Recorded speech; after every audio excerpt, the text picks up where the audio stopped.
AM 1170. The Answer. Welcome back. You are listening to Whissel Wednesdays here on AM 1170, The Answer. My name is Kyle Whissel with Whissel Realty, joined as always by Mr. Jason Hall with Team Home Loans, and Cyndy Higgerson, also part of the #1 real estate team in San Diego with Whissel Realty. Guys, before the break, we were talking a little bit about the tax cut that Trump's proposing for small businesses. I think we all are in agreement there'll be quite a bit of an uproar if that happens, but let's just say it does happen. So Jason, let's start with you. If somebody's listening to the show and this happens, what's this going to mean to their interest rates when it comes to mortgage financing? You know, again, we're going to take some assumptions here based on history. You know, everybody thought if Trump got elected, the whole market would, fall apart and rates would drop. And of course, that was the exact opposite. So I prepare you with that. But typically, more money that's out there, rates will drive up, right? So we should see inflation if we see a drop in income tax, right? What I mean by inflation is you see rates rise. I think you'll see house prices rise. A lot of things will rise because of that. And again, I'm sure the people on the left, that'll be their concern. That, hey, if we're not getting directly impacted, we have to wait a year or two. That's not good for them. Right. So I think that's going to be part of it. But honestly, I think rates will go up. And I think that's what's been going on right now. I mean, the stock market was up over a couple hundred points yesterday. It's up again today, in hope that this may happen. And I guess the bigger question is, if it doesn't happen, what's going to happen to rates? What's going to happen to the stock market? Right. Because that is definitely a possibility, as we talked about in the last segment. It is a divided country. And even although conservatives, Republicans own the majority, they have not been able to get anything through. So it's going to be very interesting in the days and weeks to come, and I'm looking forward to it. But I know prices will continue to go up based on just inventory numbers. I know we'll talk about that in a little bit, but that's what I've got, my friend. All right. I'm still bummed about the Chargers, man. But dude, how exciting. They're in the draft. They sucked so bad last year. They're going to get a high pick in the draft. What's their pick? I don't even know. My wife asked me this morning, though. She said, hey, I know she hasn't been wearing your Charger shirts. And I got like 30 of them hanging up there. I'd take them all, but they're a little too big for me, Jason. Yeah, they might be a little big. I'm not a double XL. As you get a like second you. child, you'll be closer to me. All right. And literally, I said, you know what? Maybe we're just going to have to slide them to the other side of the closet for now. I just can't put on anything that. Just can't put that bolt on your chest? I'm trying to get it off the back of my car right now. I love it. It's so faded, though. It looks more like a snowflake than a bolt at this point. It is faded just like the Chargers faded from San Diego. Aww. Do we have like a cry button? Because I think I see tears coming down your face. It's hurt. City reminded me that the draft's tomorrow. The draft's tomorrow. So this is when we start. And you don't even have a dog in the fight. And I don't even know when I don't even know. That's how upset I am. You can't call it when we. It's when they. It's they. It's no longer we. It's like being married for 56 years and she just pulls out and doesn't tell you she leaves. Yeah. Right? Just packs up the kids, 56 years, the grandkids, the great-grandkids, and off they go. They gone. I love it. So, Cyndy, what's your take on it? So, let's say, obviously, we lost the Chargers. We've I think, beaten that horse to death, I think. So, let's talk about if the tax rate for small businesses goes down, what is that going to do to the already red-hot real estate market?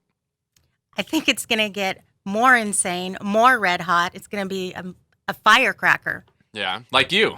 Exactly. Cyndy is the firecracker of the Whissel Realty she's team. holding back on the radio. I feel like I'm used to Cyndy being like on a whole nother level than anybody else. Are you okay this morning? It is conservative talk radio, so I'm trying to be mindful of that. You can do that. I want to see the firecracker, Cyndy. Come on, bring it out. So tell us about the market. So if that happens, now small business owners have more money.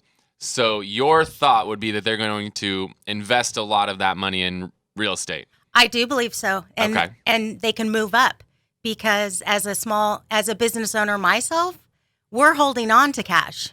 For the past 8 years, actually 12 years, we don't really want to move it. But if this does happen, it's going to be spectacular for small business owners. Okay. And we would probably move up, or we could pay down the mortgage or pay it off. Yeah, you got to think that's basically like a 25% tax break. So if somebody if you're making like $300,000, that is you just made $75,000 extra dollars net. If let's say you had a $300,000 adjusted gross income after write-offs, right. $300,000 taxable income, right? You just had $75 extra grand in your pocket. Yeah, that's 25%. Wow, that's big. That's huge. That's so big. And that's Maybe we why better start focusing more on the luxury homes because that's a lot of extra money for small business owners. For certain, you will see the luxury home prices, which right now, the high-end stuff, when you get over $2 million, it's not as hot as the stuff under $1 million, correct? I mean, you go to Carmel Valley Forest Ranch, $1 million is just your cookie-cutter average home right now. Well, that is the average home right there. Yeah. Right. So it's more, once you get over $2 million is when it starts to slow a tiny bit. But we even ran the numbers, and even over $1 million, we're still at a 13-year low in inventory. There's like 5 months of inventory, even over $1 million, where, when we bottomed last time, there was like 50 months of inventory. So there's a tenth of the inventory there was 5 or 6 years ago. That's huge. It's so crazy. That is so crazy. But you will definitely see the higher end prices pick up. Totally. And this is why historically lenders will lend less on the high end homes. People say, well, why if I want to buy a $2, $3, $4 million home, do I got to put 20, 30, 40% down? Well, the reason is they have higher swings up and down. So when the market shifts, I've seen $5 million houses sell for, $2.5 million. That's a 50% depreciation. And I've seen that happen in less than 2 years. I know you've seen that happen, Kyle. And at the same time, if the market swings up like it has been right now, and if these people gain an extra, say, $75,000 in spendable income, I think you will see $2.5 million, $3 million homes shoot up $4 or $5 million. And that's going to be a huge opportunity for those that are currently already in escrow or already in a home valued in that market range. This could be crazy. I think you'll see the biggest shift in the higher end homes. I don't think cutting taxes on small businesses is going to affect the entry-level home very much. I think it's much more going to be your mid to high to ultra high-end home, I think, is where you're going to see the biggest change. But you will see, I think about a lot of small business owners who are barely making it, right? Maybe they're making $50,000 net, right? All of a sudden, boom, maybe all of a sudden it's 75, 80 because of that tax break, right? Maybe now they go from a renter into now where they feel like they can afford to get in. Right. Now they can save a little bit of down payment. How would they decide what's small business, what's not? It's basically if you're filing a self-employed tax return, from what I understand so far. So I'm assuming if Schedule C. Basically an S Corp or a sole proprietor. Yeah. No C Corps. We'll see. Okay. Right. They even talked about lowering the corporate tax. So even on the C Corps, it's talking about coming down a little bit. Because we're the highest right now in the world, apparently. Yeah. Right. So I know you're getting excited over there as he's hearing this stuff because, the nice thing, Kyle, we've known each other for a long time and it's great to be busy. But I think when you have to write those checks, whether you write them quarterly or annual, you've now realized, oh my gosh, I've been successful. I've been blessed. I'm doing well. And I do want to help the government. But you realize who am I voting for? What's going on? Things make a difference when you start writing 6-figure total dollar amount checks. I think for those that never have had to written a $6-figure dollar check to the IRS, you go, oh, well, who matters what's in president? What happens here? But the moment you start doing that, you start to really care, right? And you start paying attention and you get a radio show. I love it. Again, you're listening to Whissel Wednesdays here on AM 1170. The Answer. You can catch us every Wednesday at 6 p.m. If you want to get an updated market report and find out what's really happening in the real estate market, you can call or text us with the word report, 619-663-SELL, 619-663-7355. So, Cyndy, one of the things we always like to focus on the show is really giving our listeners the inside scoop on what's happening in the market because we talked about it before. The media is typically very delayed in what they're reporting.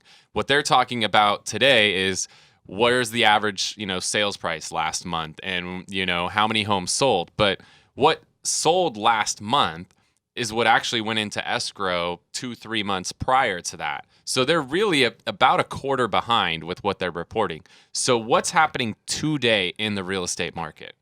What's happening today is that we're still so limited in our inventory that, for instance, use Whissel Realty as an example. You hosted 2 open houses last weekend. You had 200 people at one of them, 200 potential buyers, and over 20 offers by Monday. Yeah, this is the craziest thing I've ever seen. I mean, I've been in this business since 2002. I have never had 200 people come through an open house or even close to it. It was literally double the attendance of the biggest open house I've ever done. And there's a couple reasons probably for that, right? A, we know the inventory's low, especially in this particular neighborhood in CNT. It's an affordable price range. It was listed in the mid-5s. But I haven't been to the property. I know you guys have, but I have seen the pictures, and it's a very, very nice home. So when there's a limited supply, say only 20 homes in CNT to purchase, you start to wonder, okay, this one's probably the best looking home within that price range. And that's why you have the frenzy of buyers who, hey, this is it. This is the best one. I'm all in on this one, right? And now people are trying to figure out how to get it all in and what does that mean? And, when I'm putting 5% down, am I going to get the house when we pretty much know the home's not going to appraise? Because we'll talk about in the next segment, but appraisals, they are a lagging indicator, right? So just like you talked about the media being a lagging indicator, appraisals, they're saying what closed, last week, last month, not what's happening right now. So that's some of the big shift. So I want to make sure we cover that on appraisals coming up, because I know we're about wrapping up here on this segment. Yeah, definitely. So we're going to head to break, but when we come back, what we're going to talk about is the impact of appraisals in a crazy appreciating market like we're in today. And again, if you want to get a market report from us to know what's really happening, call or text us with the word report, 619-663-SELL, 619-663-7355. We'll be right back.